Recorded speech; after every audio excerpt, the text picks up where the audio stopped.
हमने भी ये चीज़ सुनी है कि जिसके नसीब में जो लिखा होता है एक दिन उसे वो मिलता ही है, तो उसके लिए हमें परिश्रम करना चाहिए।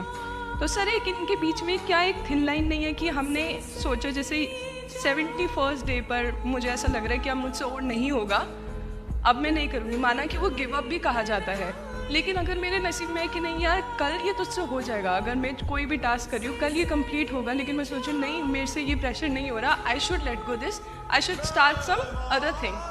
तो क्या ये मुझे लेट गो करना कभी रिग्रेट नहीं कर सकते क्या लाइफ में, यार एक दिन और ट्राई कर लेते तो शायद मिल ही जाता। देखिए, जो नसीब का मामला है मेरे ख्याल से आपकी उम्र में नसीब को नहीं मानना चाहिए। दुनिया में किसी को नहीं पता कि नसीब है या नहीं, और है तो कितना है। सब तुक्का लगा रहे हैं, मैं भी तुक्का लगा रहा हूं। ठीक, जो हार जाता है ना उसको तसल्ली देना बहुत ज़रूरी है, वरना वो जी नहीं पाएगा। और पराजित व्यक्ति को तसल्ली देने के लिए सबसे अच्छा शब्द है नसीब, भाग्य, नियति। बहुत ज़रूरी है।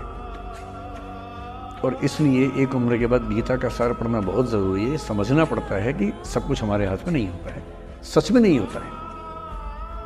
पर इसका मतलब ये भी नहीं है कि सब कुछ किसी और के हाथ में होता है। अगर ऐसा होता तो बिना मेहनत करने वाले आईएएस बन जाते या कुछ भी बन जाते। ये हो सकता है कि आईएएस बनने के एग्जाम में 10 ने मेहनत की, उनमें से 8 का हुआ, 2 का नहीं हुआ। पर यह नहीं हो सकता कि एक आदमी ने मेहनत नहीं की तो उसका आईएएस हो गया। बिना मेहनत के तो नसीब भी नहीं मिलने वाला है। इसलिए ये मान लीजिए कि कुछ ना कुछ चीज़ें हमारे कंट्रोल में नहीं है, लेकिन जितना कंट्रोल में है उस पर पूरी ताकत लगाएंगे, पूरा डिसिप्लिन रखेंगे, तो हम अपनी किस्मत सबसे अच्छी लिख पाएंगे। सबसे अच्छी मतलब बाकी तो सर, मेरी जितनी अच्छी हो सकती है उतनी अच्छी लिख पाएंगे।